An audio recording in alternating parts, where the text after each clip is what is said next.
my name is Debra Bruno.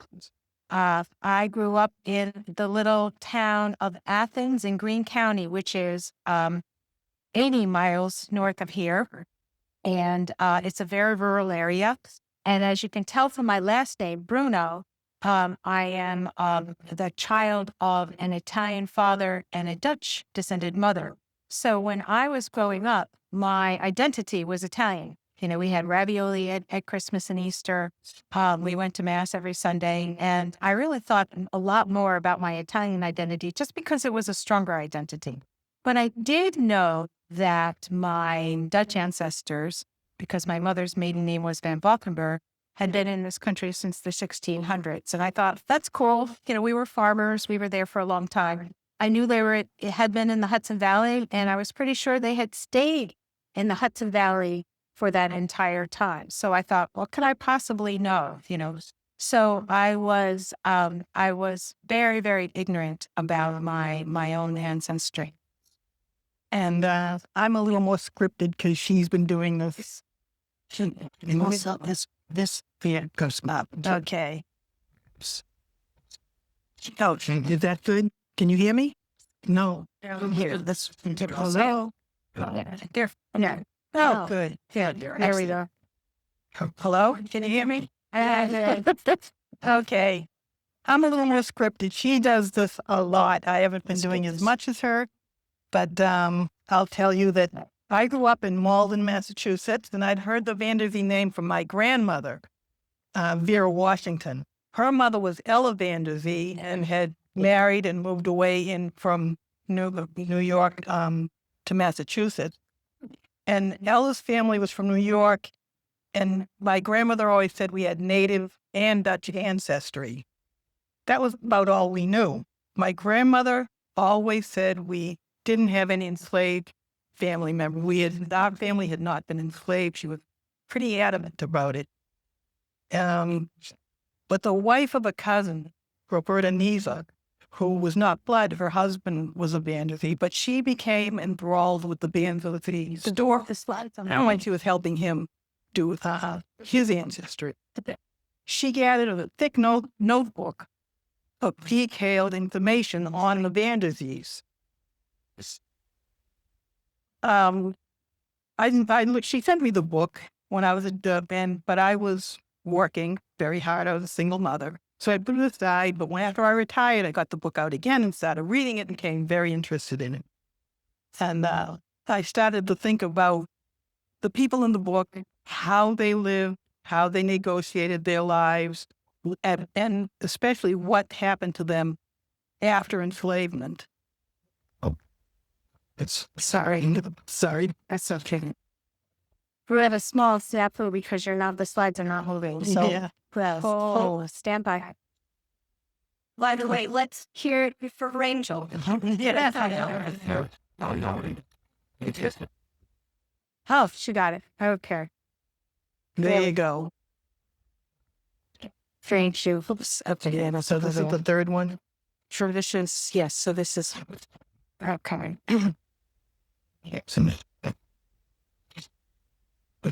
So here's unfinished to you. Yes. So as I got older, I started to wonder more about my Dutch family.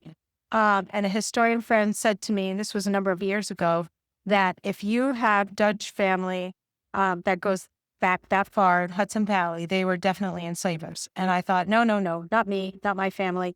They were farmers. They were subsistence farmers in the Hudson Valley. And I imagined that, the large plantations of the South were my image of slavery. So I had this kind of a moment of denial, and I also had grown up in the Hudson Valley, had never heard about slavery in New York, in the North at all. I really didn't learn this in school. So I have to say, I think children are learning this more today. But when I was growing up, I'm 68, I did not have this as a lesson in my classroom. So I had this historian friend who said, no, your ancestors were likely enslavers, and they were Dutch, and they went that far because the Dutch were very big enslavers. And I denied it. And then she said, just look. So I did look. And it took me not that long to discover by, looking mostly through wills on Ancestry, my 5 times great-grandfather, Isaac Collier, who in 1796 was 70 years old. He must have known he was reaching the end of his life, and he had a very detailed will. And it went on for 4 pages and more than 1,700 words. And he was very much focused on the divine. And he would say, "Oh, we lost our internet. Rachel." And we have such nice pictures. Isaac, you're not doing this again. Yeah, Isaac does this to us. he does. He Yeah, I know. does. Sometimes he gets When we mad. spoke in Claremont, which was a couple of years ago, the heavens opened up, and it was really remarkable. And then I spoke at Better Library at Coxsackie in Greene County.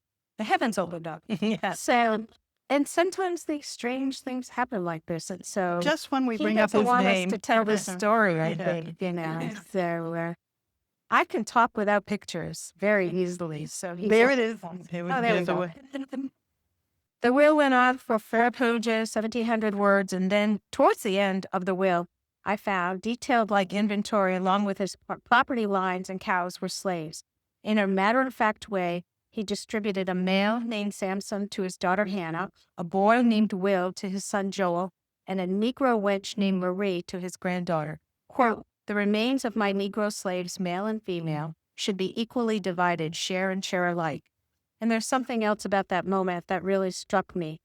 This all happened right under my feet, right where I was born and right where I grew up. Next slide, please.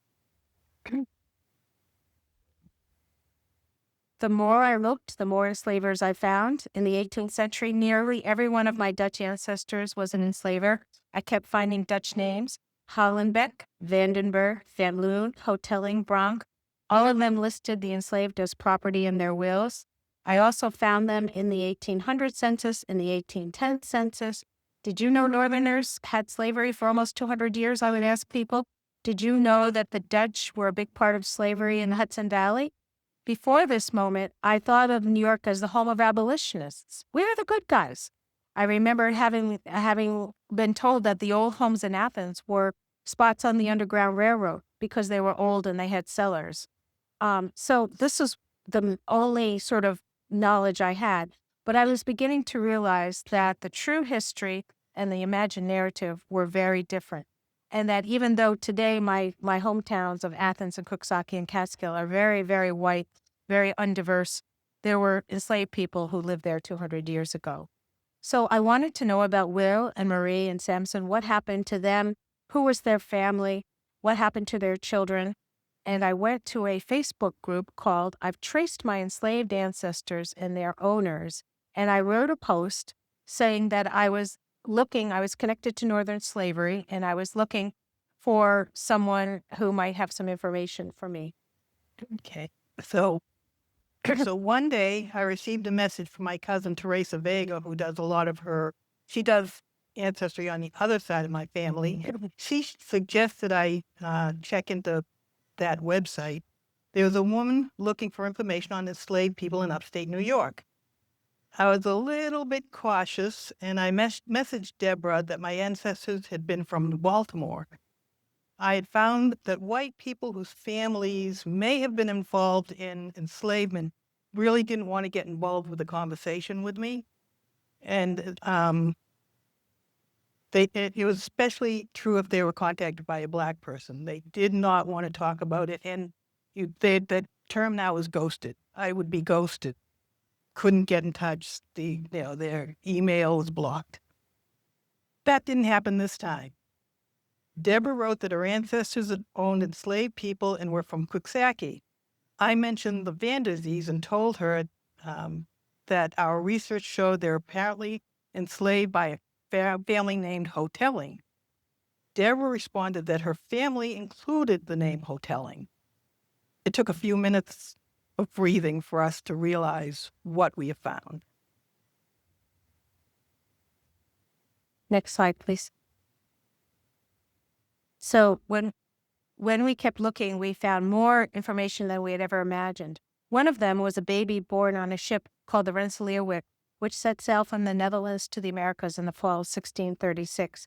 On that boat, a baby was born to Albert Anderson Bratt Vandersay Brat and his wife, and the couple decided to give the infant a first name fitting his birth, Storm. Baby Storm, a new child for a new world, was a perfect symbol of their moxie. And instead of using his family name Brat, he took a new name. Now, I know there are some scholars in the audience today, so I would like some point of privilege here. We are not 100% sure if it was Storm Vanderzee who first created the name Vanderzee, but he became Storm Vanderzee, which is Dutch for from the sea. Storm Vanderzee was my 9th great-grandfather. After Eleanor and I met, we realized that we had another thread of connection, and that this made-up Vanderzee name was even more resonant for her fam. Meanwhile, slavery in the Hudson Valley grew enormously in the 18th century. In 1790, Catskill, which at that time included Lunenburg, today's Athens, had a total population of 1,080, including 305 slaves, so that was a full 28% of the population. This is a photograph from the hull of Albertus Van Loon, dating to 1724 and maybe earlier. It's one of the oldest buildings in the area. That building was part of the landscape of my childhood, just 6 houses north of my childhood home. Albertus Van Loon, the man who built the house, was one of 8 children of Jan Van Loon, who was a blacksmith, and the man for whom the village was named. Albertus was my 7 times great-grandfather. He was also an enslaver. In 1761, his son, also named Albert, gave, quote, a Negro man named Isaac about 33 years to his daughter Maria. Next slide. New York did vote to abolish slavery in 1799, but this is a very complicated and gradual manumission of slavery. So unlike some of the other states in the North, New York decided to really roll out slavery very, very slowly. It extended to almost 30 years. A baby born between July 4th, 1799 and July 4th, 1827 was considered free on paper, but was basically, that child owed a period of servitude. In the beginning, it was 25 years for females and 28 years for males. So babies could be born in that period and taken from their parent, taken from their mother when they were children. And sometimes the mothers would not see them again, which is a lot of what happened to Sojourner Truth's children, by the way. And so the children were basically treated as much as enslaved people as babies born technically into slavery or after slavery. In this picture is a remarkable document called the Coxsackie Record of Freeborn Slaves. And even though every town was required to keep a record of the babies born during that twilight period of slavery, Coxsackie was one of the few places that put all of its records in a nice, neat bound volume, which is now at FDR Library in Hyde Park. FDR, by the way, was a collector of Dutch memorabilia, Dutch history. So that volume is in the library there. But what's remarkable about that is that the Coxsackie men were very good record keepers. And so they have a name of the enslaver, the name of the baby born, the name of the mother, the enslaved, the time the baby was born, and the date that birth was registered. And on that register, there are 87 babies. Of the 46 enslavers named there, I counted at least 7 as my direct ancestors. My ancestor, Mary Vanderzee, should have been on that list. She had claimed her parents as an enslaved couple, Caesar Egberts and Rebecca Dunbar. The record had several infants born to an enslaved woman named Beck, which would be Rebecca, who might have been her mother, Rebecca. The mother's enslaver was Conrad Hotelling, who was also a slave owner in whose home Mary was supposedly raised. Beck's babies were born in 1800 and 1802, but only one baby, but the only baby born in 1800 named Bet was a female. That was the wrong name. We had one other clue. Mary Vanderzee had claimed her birth date as May 25th, 1802. Then I realized that Mary's birth certificate, which I had had for quite a while but hadn't double-checked, recorded that she had died on November 14th. Death certificate. Her death certificate recorded that she had died on November 14th, 1907, at the age of 105 years, 5 months, and 18 days. Counting back, I had a little brainstorm, so I counted back. That would make her birthday May 25th, 1802. There was one baby with a very close birth date on that list. Her name was Jin, owned by Peter Van Bergen, gave birth to an infant girl named Nan on May 26th, one day later, 1802. 105 years, 5 months, and 19 days. Now we have a new theory that Mary was Nan and her birth mother was Jin, enslaved by Peter Van Bergen. So who was Jin?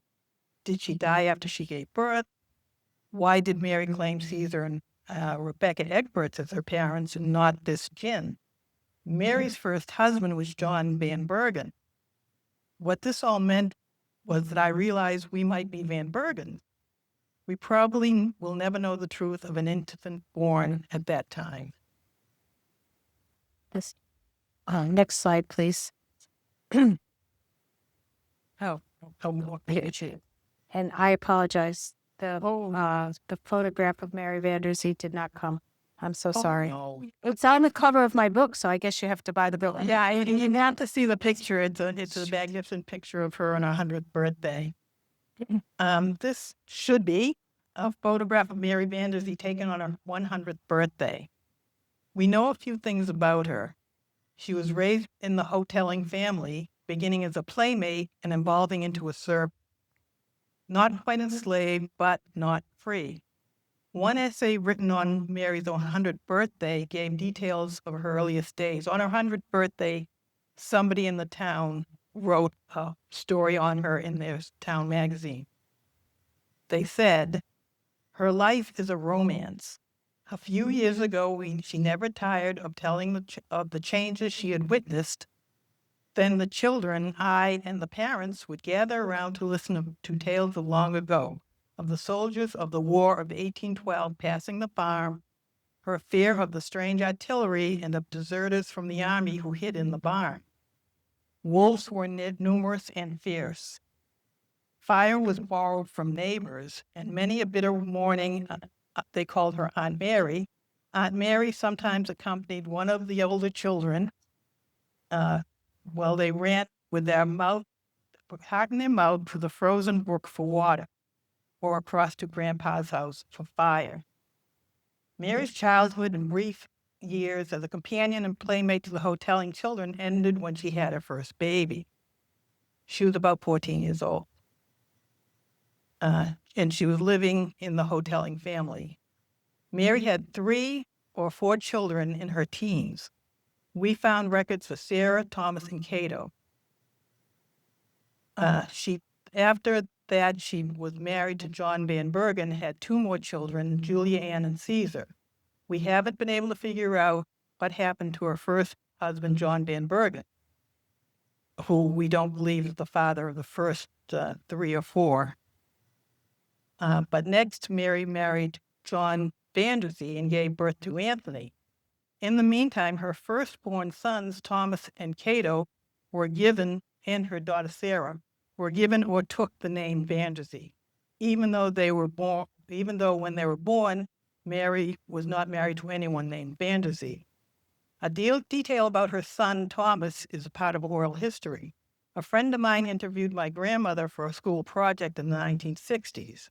Writing in the voice of my grandmother, she wrote, "My mother's father was Dutch. He had blue eyes and blonde hair." Beyond these details, it was hard to find more information about those early years of Mary's life until we came across a slip of paper that offered a partial answer. We know that Mary and had her first children when she was a teenager. We also know she had a 6-year hiatus in childbearing before she met her husband. So what had changed? Next slide, please. As we continued our research, we came across a clue. I'll apologize. This looked fine when I did it before. I do apologize. We came across a clue that might have been connected to a 6-year gap in childbearing for Mary during her peak childbearing years. The clue came from some documents connected to Caesar Egberts in 1819. Conrad Hotelling sold Caesar to a Coxsackie man named Richard McCarty. Egberts immediately bought his freedom from McCarty for $130, a substantial amount in the early 19th century, close to the annual wages of farm workers. So the document that you can't see says, for $130, I do hereby manumit and set free Caesar, a certain Negro man whom I have purchased from Conrad T. Hotelling. It's signed by Richard McCarty. And then other document certifies that he's free, born in Coxsackie, is about 50 years old, and obtained his freedom on the first day of January 1819. I have a theory about Caesar's bid for freedom. 1819 was not just the year Mary's father became free. It was also the same year that she stopped having babies. She didn't have another child until she was married to John Van Bergen in 1825. I think that Caesar may have purchased his own freedom to take his daughter out of the Hotelling household and stop whatever was causing her pregnancies. Freedom to many Black women meant having control over childbearing. Skip the page, I think. Next slide, please. Oh, thank God. Oh, yeah, the Van Bergen. Eleanor and I kept digging. We kept finding connections. One of them came through a painting. When I first discovered the painting called the Van Bergen Overmantel, which is owned by the Fenimore Art Museum in Cooperstown. There's a great room of primitive folk art in Cooperstown. I thought it was a charming vision of tranquil domestic life in the early 18th century. It's a depiction of the home and property of Martin Van Bergen, a prosperous farmer from a well-off family in nearby Leeds, a hamlet tucked between Athens and Catskill. Martin Van Bergen's commissioned the painting around 1733. Scholars said it was one of the earliest snow paintings of the Catskills, and the only known contemporary view of rural life among the 18th century Dutch of the Hudson Valley. And so I thought that that was really fascinating. But there's another fascinating fact about the painting. The brown-skinned workers in white muslin are not the servants of the Van Bergens. They are their property. The Van Bergen overmantel is also the first visual evidence of slavery on a New York farm. Then I remembered something else. Van Bergen was the name of Mary Van der Zee's first husband. John Van Bergen, born enslaved, was probably descended from one of the enslaved people owned by 3 Van Bergen brothers, Martin, Garrett, and Peter. My family members also populated the Van Bergen overmantel, but so did Eleanor's family. In July 2022, Debra and I, along with my son and my sister Beverly, traveled to Cooperstown to view the painting. And the Fenimore Art Museum staff welcomed us like celebrities. They had taken the painting out of their archives where it had been put away for refurbishing it, and had not been at that time on display. We were treated to a special showing. The Van Bergen name is an ancestral one that Debra and I both share. Seeing depictions of people who could possibly be the ancestors of both of us was emotionally overwhelming. Next slide. Oh, next slide, please. Oh, I did a great job of that, too.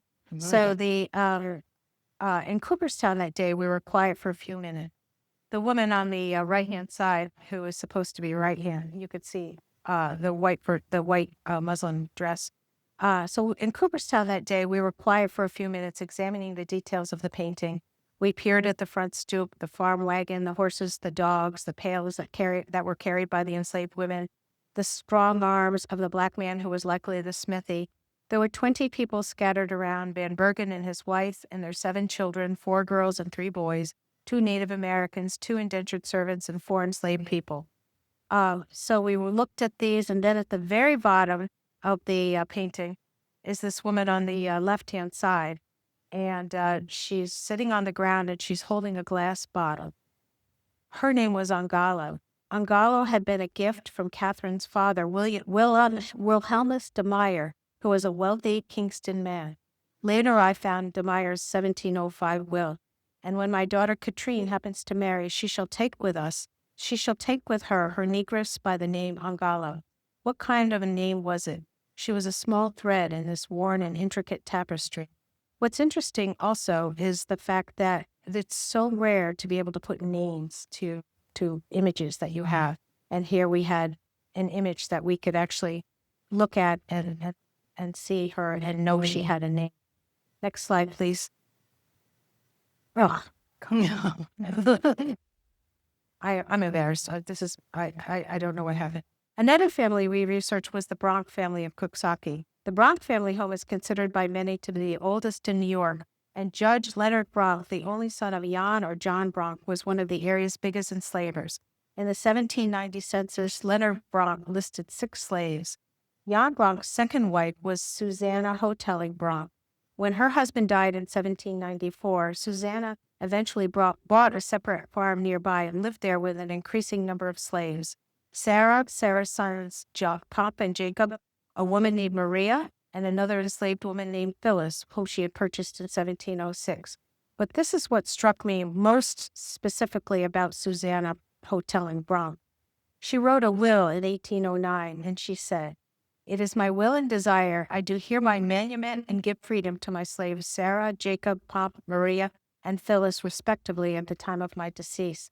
To Sarah she also gave 55 acres of land, including a house and a barn.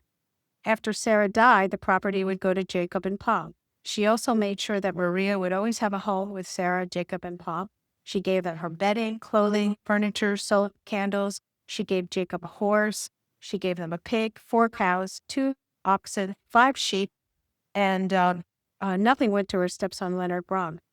What was interesting is that she didn't die in 1809. She lived for another 5 years. So in 1814, just a few weeks before she actually did die, she bought an enslaved woman named Mary from Leonard, her stepson. The day after she bought Mary, she revised her will and emancipated Mary in her will. So her enslaved woman, Sarah, meanwhile, doesn't appear in this codicil to the will. So Sarah had died in the meantime, and so she ended her life enslaved. But so she was basically purchasing a woman to free her because she knew she was dying. And she left the rest of the enslaved people in her property, both their freedom and a great deal of property, which in some ways is very generous. And on the other hand, there were a couple of factors. One, she had no children of her own to claim any inheritance. So she had the freedom to do this. But secondly, she did not free them until her death. Very much like, say, for example, George Washington. She did not give them their freedom until after she was gone. Another person had once asked me, what happened to that property? And I have not been able to find records that property actually did go to Jacob and Pop, the children of Sarah. And I would have a hard time finding that because I would have to know, did they have the name Bronk? Did they take a different name? It's very hard to know if you don't know a person's last name, whether they owned that property. Next slide, please. Oh, God. Okay, everyone's going to have to tilt their heads to the side. I did do this, and it looked fine on my thing, so I'm not sure what I did. I apologize. As slavery began to be phased out, the dynamic had been altered. I started following a lot of the advertisements for runaway slaves. And one that stuck with me in particular was one from 1811. And it was an ad for a Negro boy named Jim, not very dark complexion, about 16 years old, and rather tall for his age. Jim, he wrote, this was Abraham Van Buskirk who was advertising for him.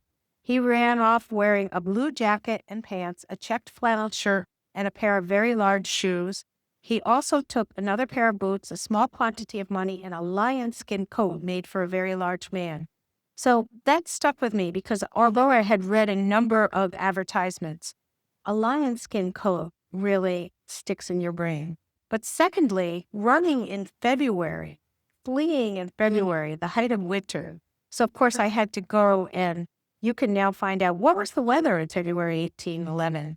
And it was a time of great snow. And it was also a time when the Hudson River had frozen over. So now I could really picture this young 16-year-old fleeing perhaps on the Hudson, perhaps north, perhaps south to New York City. But I could picture that. But the most remarkable moment was when I realized that I knew the house, which is actually upright. It's not on its side. I knew the house that he had fled from in Athens. This is a house that I jog by every time I am in Athens. And what's remarkable about that house is that the main entrance to that house is on the second floor. So then I could actually picture the Van Buskirk family sitting around the fire on a cold winter night and Jim just walking out the cellar door. He didn't have to do anything but open the door and leave. So I had this incredible and vivid image of this young man being able to flee. And it made slavery that much more real to me. Next slide, please. Oh, yay. Mary's son Thomas, my great-great-grandfather, worked as a boatman on the Hudson River, starting in New Baltimore and eventually moving further south to the river towns of Poughkeepsie and Kingston.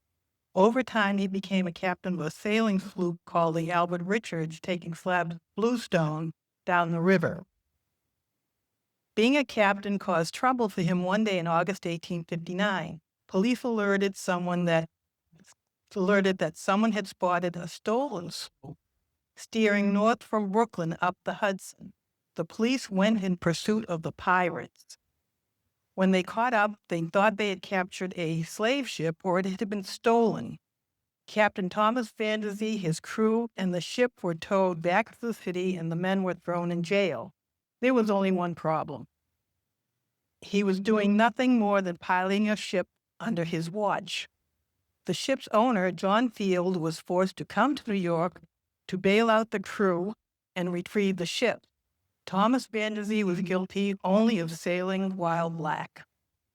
The story was one more example of the mountain of obstacles free black men and women in New York faced as they fought to manage their life after emancipation. In 1874, Thomas died suddenly in Kingston at the age of 62. His obituary described his life. He has for many years sailed vessels in the stone trade from Wilbur and was not only considered one of the best boatmen on the river, but he was universally respected as a citizen, being a man of frugal habits, and it is supposed that he left his family in comfortable circumstance. Next slide. Next slide, please. Greene County had more than 100 black men signing up to serve in the colored troops starting in 1863.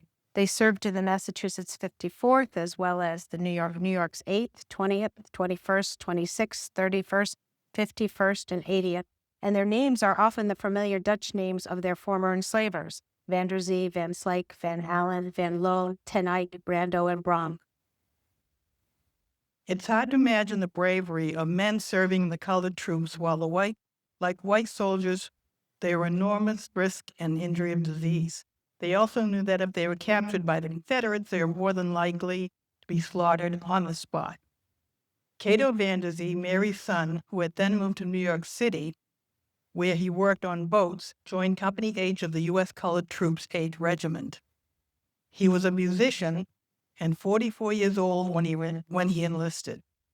Out of that regiment, which counted 1,000 men, 251 troops and officers died in 2 years of engagement from war injuries as well as disease.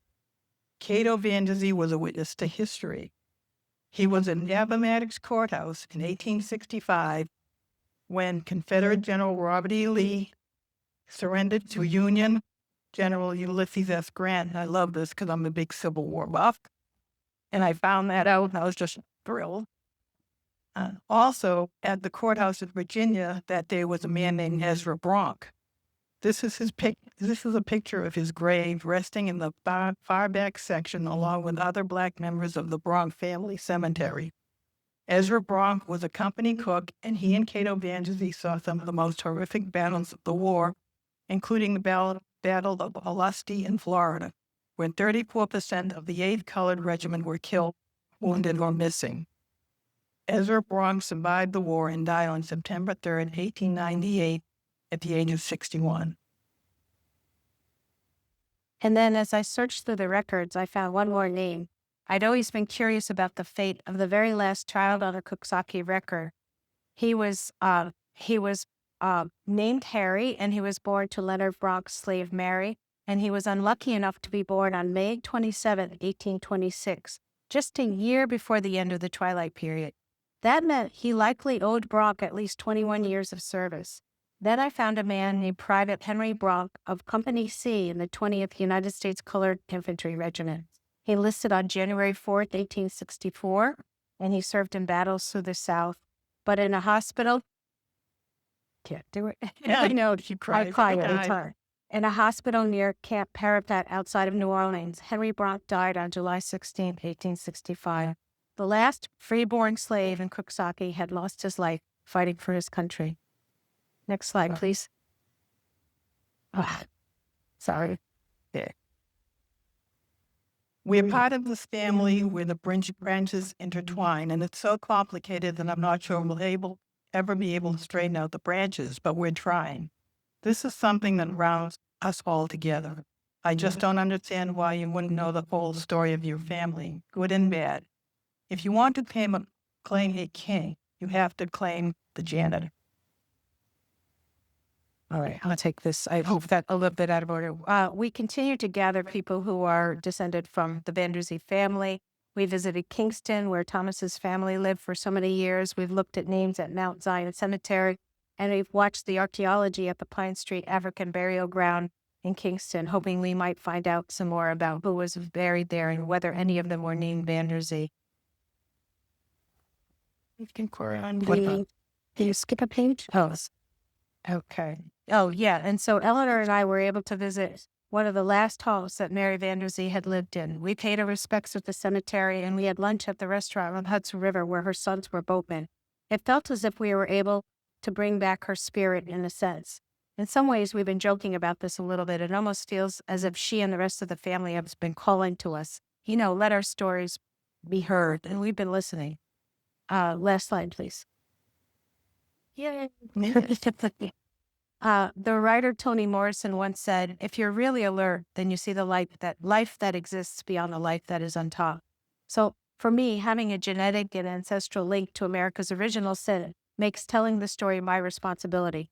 So far, I've counted 20 of my family names who are enslavers, from Bronx to Vosper.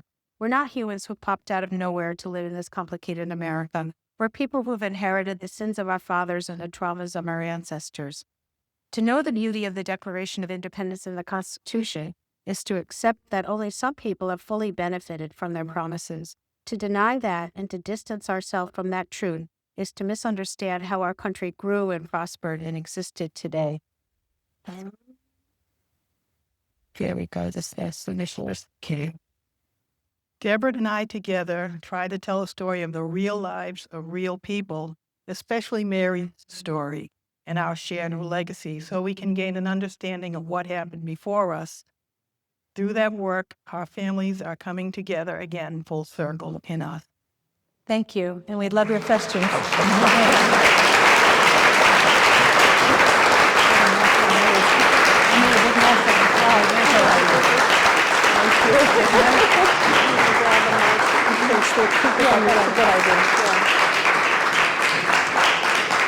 Obviously, I apologize for the mess of the PowerPoint. You can tell that my PowerPoint skills are not what I thought they were.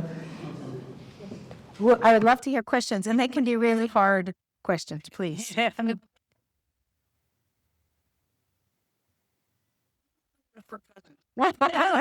There's a Hollenbeck in the house. Well,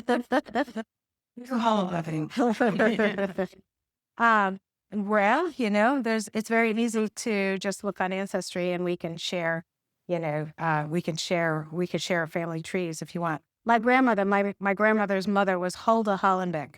And when I looked at the Hollenbeck family, the Hollenbecks were very well off in Coxsackie and had enslaved people for quite a number of years. And there's a pretty horrendous story in my book about something that happened in the early days of slavery, in which you would think that the Hollenbeck family may have had second thoughts about what slavery meant after that event. And they didn't, because I was really curious to see if that would continue, and it did continue. So I know for a fact that the Hollenbeck family were entrenched enslavers. So.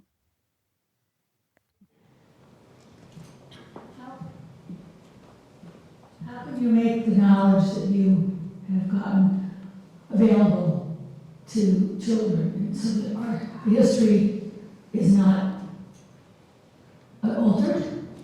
Because it's uncomfortable. So how can we make this part of our... Yeah, that's a really good question. I think that the problem that we've had so far is the history has only been partially told. And there's been some great scholarship on slavery in the North and slavery in New York. There's been some fantastic work. And I think that one of my purposes is to try to write a book that's both history and memoir, so that maybe a wider audience would be interested in reading that kind of thing. But secondly, there are other ways of acknowledging this. For example, Connecticut, which is now extending over to New York and other places around the country, has started this thing called the Witness Stones Project, in which you will see markers, and in that marker, it'll say, this enslaved person lived here. So through that Witness Stones Project, you can actually stop and think and recognize the fact that, oh, I'm just walking along on the street and I see this plaque. It's very much based on what Berlin did with the, what's the German word? Stolperstein, thank you. Yeah, which commemorated victims of the Holocaust in Germany. So it's very much this idea of you're walking here now today, but honor and recognize who had gone before. So that's one other thing that we can do. But you're right. This is a time in which a lot of history is fraught, to say the at the very least. Can you hear me? Yeah.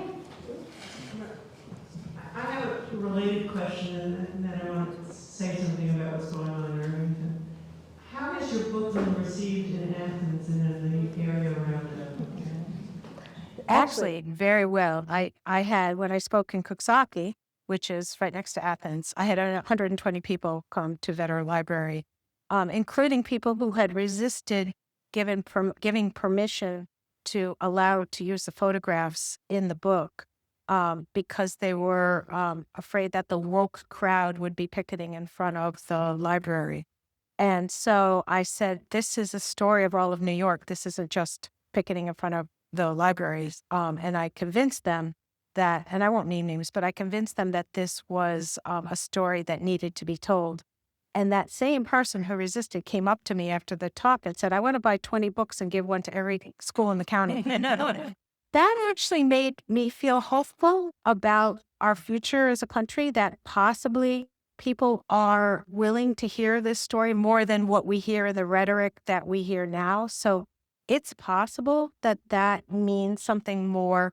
You know, everything has become so black and white and so extremely divided that I think it's been very difficult to find ways forward. But I have not had any huge pushback about this book at all, almost to the point where I'm a little bit surprised, because I expected some.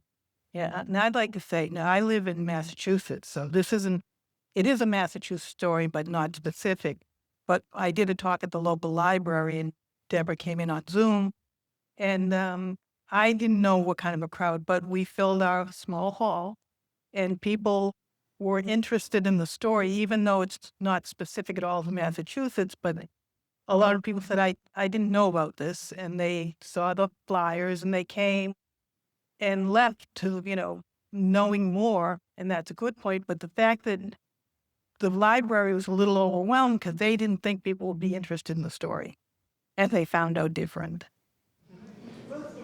Yeah, I just wanted to tell everyone that a project to commemorate what we think was the burial ground for the slaves of the Buckhout family, which was put on hold after Hurricane Ida, because the area in which this is going to be is just on the edge of Farmington, which is what exploded and dragged us all out during Hurricane Ida. But that project is now resuming. We had our first meeting since the pandemic a couple of weeks ago. So you know that there's a burial site there? Yes. Ah, Well, I'm sure somebody in the room knows more than Yeah. I do about. Buckhead Road?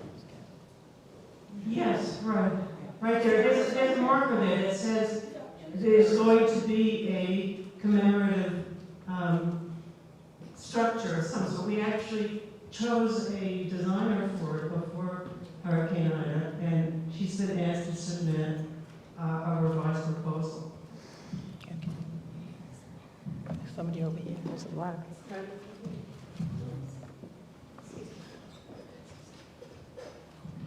Hi, thank you both for presenting today. I guess this question is for Eleanor. Are you related to the great photographer? Yes. James Vandervee was the grandson. He was my grandmother's first cousin. So I guess maybe great-grandson. He was my grandmother's first cousin. And he's a Vandervee. Actually, his parents also have a claim to fame where his parents were butler and maid to Ulysses S. Grant after Ulysses left the White House and moved to New York. And I think they lost their jobs after he lost his money when he went through that bankruptcy. But but they ended up moving to Lenox, Massachusetts. There was quite a few Vandervees did move to Massachusetts. I say they followed the train line. You know, the train goes through Lenox, it goes to Westboro, Marlboro, and into Boston. Do you want to take more questions, ladies? Oh, yeah. Sure. Oh, yeah. There's somebody up front. On the topic of burial grounds, so you mentioned the Hoodling family, and my friend owns a property that was owned by them and speaks of the deeds, and so he. Which town is that? Coxsackie. Oh, okay. Yeah. Yeah, oh, wait a minute. Okay, we know which family owns it too, so yeah. It's a single person. Oh, Yeah. okay. And he said he thinks he found the African burial ground Can on we site. talk? So I wanted to Yes. perhaps Oh, connect you. That's fantastic, yeah. Hi, I just want to say, first of all, I read your book a couple months ago, and it's just terrific. Oh, thank you. Both of you just did amazing work, and to find one another. I hope everyone buys this book. It's Aw, really thank you. Everybody should find somebody too. And Find somebody. also, it's, I co-authored a journal article about the Irvington area. And I don't know if you've seen yesterday, the bas-relief just right around the corner here in front of, it's on the Main Street School property. And you'll see the bas-relief that acknowledges the 14 named enslaved people. We saw that. Yes, We that's saw that, fantastic. yeah. Yes, Yeah, I really love that. wonderful. Anyway, I just want to say, your book is terrific, and Thank you. Thank you. I wish I would do the same. Thank you. Thank It's a you. lot of work. Thank you. Thank you so much. Someone in the back? Yeah. There's a few Somebody more. over there, yeah.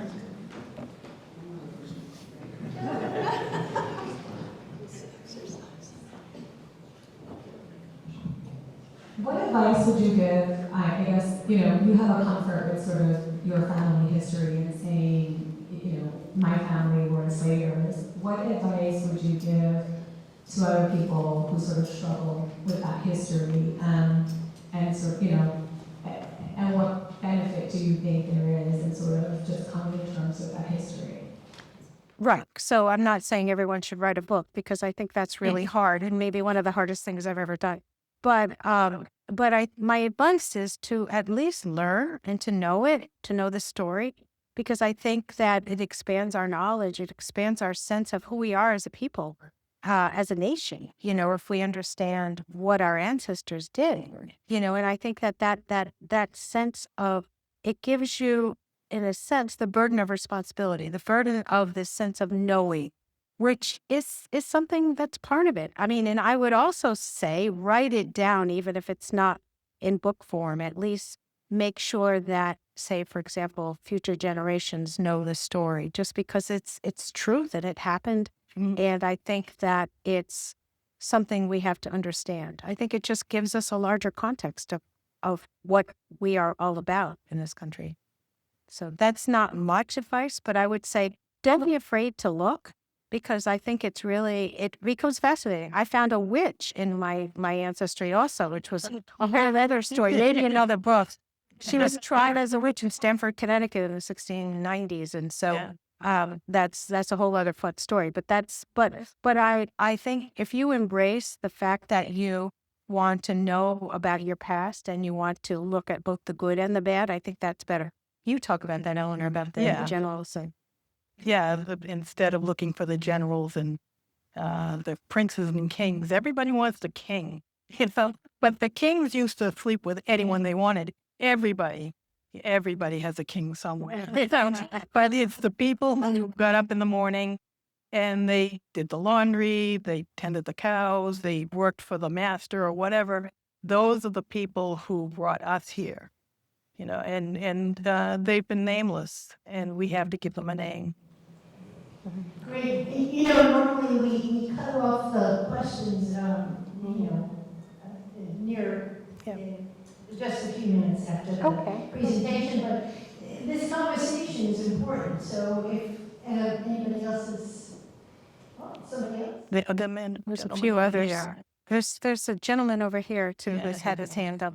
So. I don't think I need a microphone. Can you hear me in the back?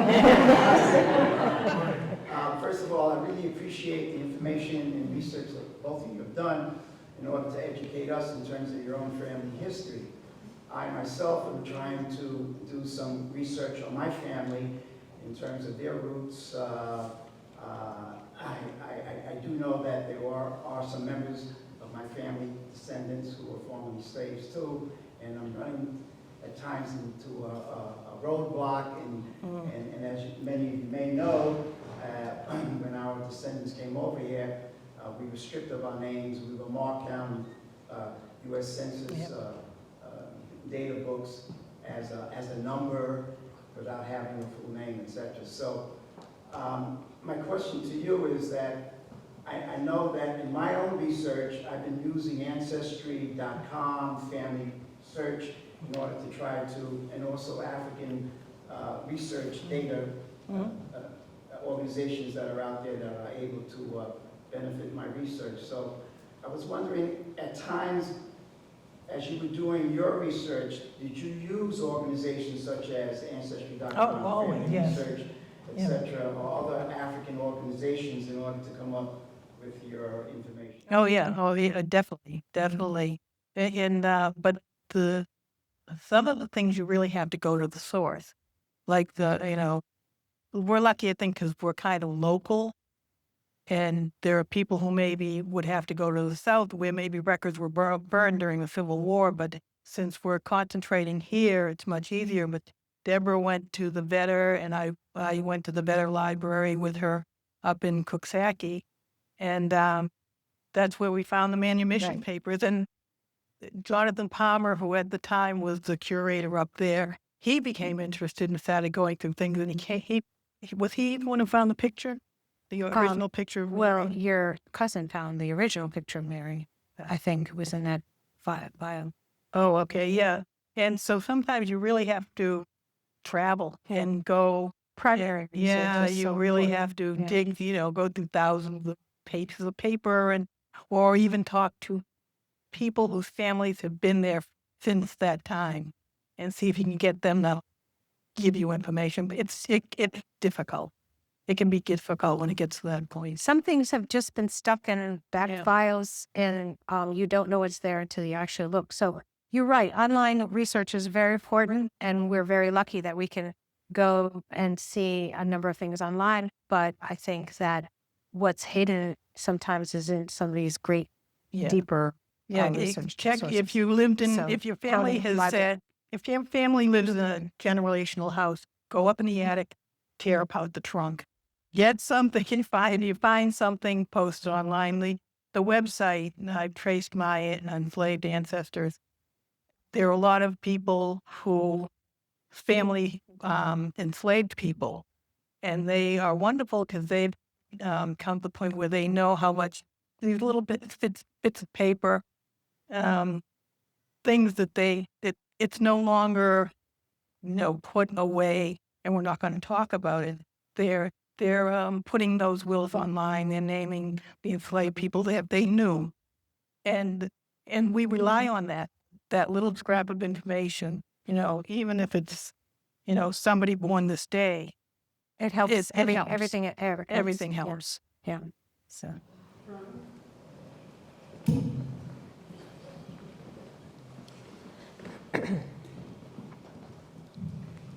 Hi, thank you again for this wonderful presentation. I am curious about the book you showed in one of the slides, of the book about slaves. It looked The like Coxsackie record for freeborn Exactly. slaves. It's so hard to find those kinds of things. Yes. And they're very often located exactly like the place you found it, in a local library or historical society or whatever, the archives of local communities. Yeah. And that's very difficult research to do. Yep. So could you say a little bit more about what that book? Well, the thing about the Coxsackie record for freeborn slaves is, first of all, the irony of the name. How can you be a freeborn slave? But it's almost as if they recognize the irony as they entitled the book. But New Paltz has a pretty unified collection of the records of the babies born to enslaved women. I don't know if it's in a complete book. A lot of times towns would put in a record of a baby born, and then they would put in a manumission note, and they would put in a bill of sale, and then they put in another baby born. So it was a giant mess. I mean, there are online slavery databases that are starting to aggregate a number of this research, but if you really are digging down into the kind of micro primary research that we have been doing, it's very, very difficult. No, in some ways, the Coxsackie record book, which is at FDR Library, is kind of a Rosetta Stone. If we had a Rosetta Stone, this was the one thing that gave us at least a key. We had names. I found that Henry Bronk, who died in the Civil War. We found what we think is Mary Vander Zee's birth record, but of course we can't be sure. We're not trained historians and trained scholars. So a lot of what we're doing is a little bit of conjecture and some kind of creative imagining, which is a lot of fun, but is also not going to hold up to scholarship. So, It's all yeah. But one of the things we've been trying very hard to do is to put together these pieces of the puzzle so that when Eleanor, for example, figured out that the dates coincided when Caesar Edwards purchased his own freedoms and she stopped having babies, we thought that's something. Yeah. That had to be something.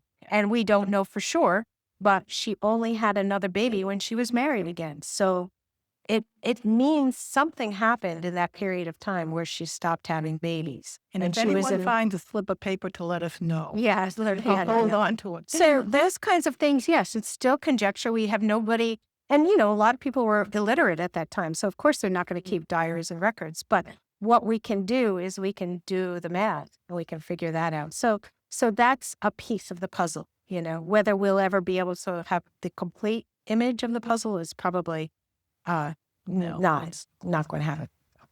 One more question. Okay. Yeah, I just have it's a bit of a statement and a question. I mean, I think it's very interesting that you found that Coxsackie record at the FDR Presidential Library because he collected things about Dutch history which I think shows that keeping the record, a municipal record, in some way with other municipal records was not something that was considered important. I mean, if it was given or sold to somebody as a collectible thing. Right. I find that very interesting. I'm the director of the local library. We have our local history room, and I take that collection very seriously, but I'm thinking, historically that has not necessarily been the case. And so I find that interesting. And then also, so it's actually very fortunate. And I wonder though, how many records have been lost? Because again, and especially if these are things involving enslaved persons, that perhaps that was also not considered as important as, Vanderbilts or Roosevelts, so that could be also an issue that makes it hard to find things. Also though, knowing the state of the organization of our local history collection, which is better, I think, than many, but not as good as it could be. I think that also makes it very difficult to find things when people are doing this sort of research. So there's probably more stuff out there. But again, you don't necessarily know where it's going to be. Right, right. Yeah. Yeah. Debra and Eleanor, this was a wonderful Oh, thank you. presentation.